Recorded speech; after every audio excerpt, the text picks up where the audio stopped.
thanks for sticking around. And with that said, let's preview this track. I really wanted the track to be energetic, big, sound huge in a club setting, and sound nice on the radio. So very balanced, mixed down. I wanted it big, punchy, really clear, and then in the breakdown have it sound really melodic, but when it hits the drop, there's a really big build, and then everything just sort of hits and you get that big wall of sound. But what I want you to focus on just the cleanliness of the mix and how punchy things are, and you can still hear everything going on, but there's almost like that glue factor. So it almost the best way I can say is it sounds like everything belongs, and it sounds like everything fits. It sounds natural. So let's jump in and I'll play the mix for you.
Okay, and that was the track. So I hope you enjoyed that, and basically could get into it. And I was just kind of zooming and flying around the track, showing the tracks that were in here in the groups, just so you could kind of see what was going on. Just a broad overview. We'll go in more detail in the later videos in this course, but I wanted you to see what was going on at certain parts of the track, so you could kind of follow along. Basically, what I want to talk about real quick here is I have all my tracks organized into these groups, and that's something that's going to be a focus of this course, because I think creating groups helps you to stay organized, and it helps you to stay consistent. It allows you to make really nice organized projects that you can quickly navigate to. And I can't emphasize that enough, how important it is to stay organized, because sometimes you'll make a track in a matter of hours, or you might spend weeks on the same track. And so what happens is when you're jumping in and out of these projects and you come back into one, you're not going to maybe know where you were and not realize how things were left the last time you had opened the project. So I think staying organized and practicing good cleanliness habits in terms of like having your DAW organized and projects organized really helps you to get back into that headspace that you were in once you reopen up a project that might be a bit old. So at least for me, that really works. It's a good habit to form. I highly recommend it. So I have my groups here real quick. We have the kick bus, which is basically where my kick and my bass are getting summed. So this is recording the bass. Here it gets sent to this track called bass record. And then I have my sidechain channel, which I'll talk about a little bit more. And that's basically just sending MIDI. I have an instance of the Sonic Academy kick plugin. And what that's doing is that's just playing quarter notes, very short quarter notes, 4/4 rhythm. And I use that basically to orchestrate and send clock to all my sidechain compressors so that everything sounds nice and tight and beautiful. But basically, I have all my groups here, so when I close everything down, it makes the project look really nice and organized. And each of my buses then has bus processing on it. You might often hear that, and that's what that is. So it's just a little bit of extra processing I can put to maybe beef up my bass group a little bit more, do some final EQing and limiting, a little more sidechain compression just to tighten it up. And that goes for all my groups. So everything has a little bit of processing on it, just a little bit, because I'm a firm believer of having multiple plugins do a little bit of work versus having one plugin do all the heavy lifting. Generally speaking, in my experience, that never works out as well as using multiple plugins and staging them. So that's also why when you have multiple plugins, the staging is super important, and that kind of ties into the whole aspect of gain staging that I mentioned in the intro video. So that's going to be a big part of these videos, and I hope that's something that you can take away and apply to your own projects, of course. So that's basically it in a nutshell. These are the groups. It's pretty simple. There's no vocal, so I would also have a vocal group if I was doing that as well. And of course, most important, I have my master bus here, and you can see the plugins that I have here. Nothing really fancy. I'm using mostly the stock Ableton plugins. I have a utility here, and that's basically just downing the gain. You're gonna hear that about this project quite a bit in terms of turning down the volume, because it's so easy to make things louder. And with dance music, it's always the part of the mixing and mastering process to make things sound louder. But what you have to understand is, your headroom in the project is super crucial to getting a really clean sound. And what I mean by headroom is, for those who don't know, it's just the amount of space you have between the loudest part of your track and the ceiling, which is the limit to how loud the audio can actually go. So in digital, this is 0 dB. So everything below 0 dB you can use. And so if you have a track, say, that peaks at -2 dB, then the total gap between -2 dB and 0 is obviously 2 decibels.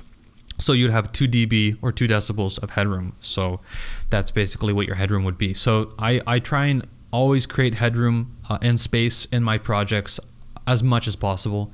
It's just good. It's good mixing practice, and it will save you on many occasions. It saved my bacon many times because I was able to clean up a project simply just by going through and turning down volumes of certain things. So on the mix bus, I call mix bus master bus, and because I'm not mastering the track, I will use those terms probably interchangeably. So if I say mix bus, I'm also referring to the master bus. If I say master bus, it's also the mix bus. But the master channel here has just some simple plugins that I apply, and I will never have all of this on during my production process and mixdown. Only in the final stages of mixdown, once I know that the track is fully realized, it's arranged, and it sounds good already. So I try and make the track sound as best as I possibly can before I throw anything on the master bus. The reason why is because I want the track to sound as best as possible without any band-aid solutions. And what I mean by that is I shouldn't have to rely on anything on the master bus that's gonna inform my decision making in the track. Because then if I perhaps have a compressor or a limiter on the master bus, it could be coloring the track in a way that is clouding my judgment, and I might not be able to hear mistakes in the mixing that could prevent me from perhaps making a better decision. And so what happens is if you leave too many processing plugins on the master bus and then you send it out for mastering and you disengage some of them, as can happen to anyone, then it doesn't sound the same. And so a quick rule of thumb for that would be if you happen to do any kind of processing on the master bus, same thing, on the master channel, it's important to leave those on. So when you send it out to mastering, don't touch it. But I strongly recommend only to do very, very light amounts of compression and EQing. Don't do any kind of saturation, clipping, limiting, squashing, because that's going to remove the dynamics, and we want dynamics because they are our friend. And we, although make dance music, and it may arguably not be the most dynamic music in the world, we can still take advantage of the fact that we can create dynamic range, which makes our tracks sound more musical and more punchy. And it'll also make the job for the mastering engineer a lot easier. So if you were to send the track to me for mastering, I would then tell you make sure there's enough headroom because I'm going to need it for my mastering processing. And that's about it. One other thing I wanted to point out was you probably saw the track markers here and wondered what those were for. And again, I do this just for organizing because I'm a very big neat freak. It's really simple. I just have my track start point here, and what that does is it allows me to always jump to this point. It also makes it really easy to save my project. And then what I'll do is as I'm working through the project, I'll throw in markers so I know where certain things happen. So I'll add a locator here for, say, the first drop, or I'll add a locator here for the first build in the track, in the first 60 seconds. So, I'll remember I have to focus on this area. It's important. So these little markers are really actually helpful. At least for me, they're really helpful because they allow me to focus on parts of the track. And then as I'm going through the project, if I'm really zoomed in on, say, a clip here, and I can't really see, where the kick drum is, if I have a marker here on, say, bar 113 where the kick really kicks in, no pun intended, but where the track starts with the kick dropping, then I already know where the kick's going to be, and I don't have to look at my kick channel or my kick bus to know that. I can just say, okay, marker 2 is where the kick starts, and so no matter what tracks I'm on, if I'm at the bottom of the project looking at my effects, then I still know this is where the kick begins. And I may not always name them, but you can do that. So I could just say, okay, marker number 2, I'm going to put kick begins. And that's a really good mental practice to familiarize yourself with your project so that you really fly around your project, and it saves you from having to think on things that might take up your creative capacities, which I think is super important. And everything I'm going to teach you and show you in this course is to help you focus your creativity, be able to work a little more efficiently, work faster, spend less time on the technical details, and be able to focus more creatively on your project, and so on and so forth. I think that's pretty much it. We have all our groups here, and sorry, before I forget, I'll show you the rest of the plugins on the master bus. So in case you were wondering what else I had on here, I have EQs after the compressor. The compressor is doing very light compression just to balance out some of the peaks. I have an EQ here, which is just adding on the low end, just to balance out the track, beef it up a little bit. And I only did that after I'd mixed down the track. And this EQ here is basically just doing some mid-side processing, and that's cleaning up the low end. So what that does is I have it set to side mode. Let me unclick that. And what this does is the side mode of the EQ is removing all the bass from 130. Honestly, it doesn't really matter. I just picked 134 hertz, but anywhere from 100 to 200 hertz in the low end. You don't want that to be in the mix of the track when it plays on a big PA system, just because in club systems, the crossover frequency generally will be around 100 to 150, maybe 200 hertz. And so there's no point in putting stereo bass in your track, and it can also rob the mix of headroom. So an often used technique is just to remove all that side bass and low end information so that it's not even there, and you don't need it to be there. After the EQs, I have a little saturation, and what that's doing is it's just adding a little bit of harmonic structure back in. So it's like beefing up the harmonics to make the harmonics sound even stronger. Think of it like if you put this saturator on a synthesizer or a piano, what it does is as you increase the drive, it will multiply harmonics in terms of the gain of the harmonics, and so it will make a piano sound more like a piano. It'll make a synth sound more synthy, so on and so forth. So this is a really cool tool just to beef things up and fill in the frequency spectrum as much as possible, because that's what we want. We want the track sounding really big, full, and punchy, and so saturation, when used artfully, as I said, and not overly used, can definitely help in that area. Next, we have G-Clip, which is an amazing little tool. And what this is it's just a soft clipper. So soft clipping is like... Okay, so soft clipping used to be a technique that was on analog hardware for mastering engineers. So when the mastering engineer would take your track and he would run it through his analog chain of compressors and EQs, he would have to re-record that audio back into his computer, and he would use converters to do that. And so the audio converters automatically had built-in over protection so that all the audio never went over zero digital. It was a safety mechanism to protect the converters so they didn't burn out. Throughout the times, basically, more companies developed technologies to prevent any sort of over clipping or clipping in general, so all the signal would not go over zero. And eventually they coined the term soft clipping, which basically ensures that no signal, no matter how strong, will exceed zero once it goes through the clipper or the over level protection, whatever you want to call it. There's all kinds of trade names for it, but basically it's just ensuring that there's no audio that goes over zero ever.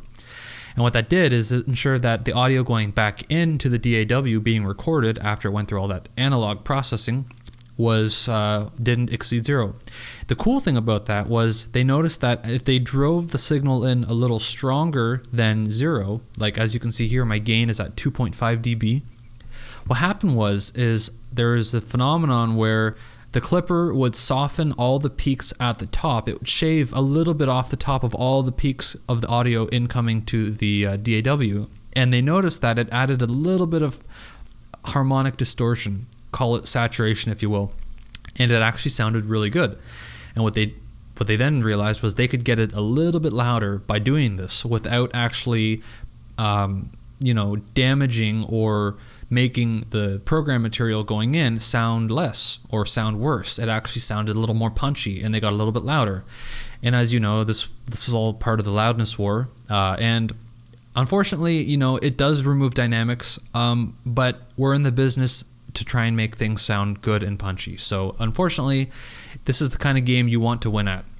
So any kind of tool you can use to help increase the overall perceived dynamics, even though it does remove some of the dynamics by increasing the punch, I think it's fair game, provided that it sounds good. because this is the rule over all rules, is that if it sounds good, then it's good. And don't let anyone tell you otherwise. So G-Clip's a really great plugin. It's free. I mentioned that. I highly recommend you get it. And I'll show you how it works really quickly here. So I have it set as the input gain. This is input gain at 2.5 dB. And the clip basically is visualized on these meters on the right. So as I reduce this is reducing the threshold at which it will not let audio pass over. So basically all the audio will only go within this designated range here. Everything above this line gets clipped. So if I increase it to 100%, then 100% of the incoming volume or gain is contained. And as I reduce this, it's now at 88%. That means only 88% of the audio volume coming in will be allowed to pass through. So it's almost like squeezing toothpaste out of a toothpaste container. It's like it squeezes it through a smaller opening, and it forces it to come out smaller.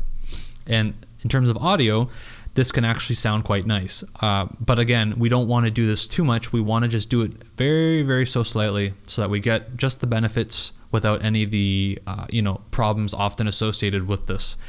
The softness is, again, it determines how sharp those peaks are that are extruded through the clipper.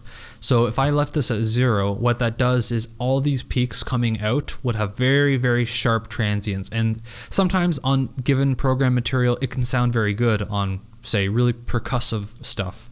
But sometimes on really aggressive stuff like rock or some electronica, it actually sounds better to soften it. And the nice thing with this plugin is they really visualize it perfectly. It's exactly like this. So the softness ensures that the peaks are kind of rounded off and not so sharp and digital. And what that does is it kind of mimics analog, the analog clippers that were on converters and that are still used on mastering converters today. So as you increase the softness, it rounds out the peaks, and so that distortion that's introduced isn't as harsh on your ears and actually can sound quite pleasing. And there are varying schools of thought on this. Some people will tell you not to clip the mix. Because I happen to do this quite often as a mastering and mixing engineer, I will always err on the side of caution, and if a project doesn't sound better with the clipping on it, I will not use it. Simple. If it sounds better with it, then I'll use it. But I always use my ears, and I always use multiple reference sources to make sure that I'm not adding any sort of detrimental processing to the track. So I'm going to leave that at about 5. It touches just a little bit that smoothing of these peaks, so it just kind of rounds them out. So really quickly, if I run audio through it, you'll see what I mean here.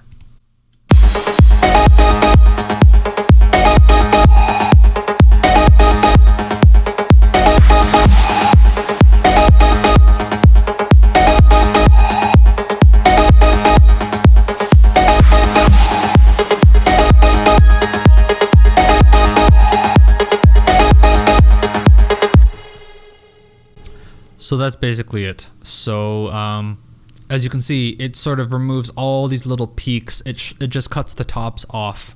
And as long as you are taking off the tops of peaks, and it does it very, very quickly, and it's only doing it for, say, a few samples, you actually don't hear that.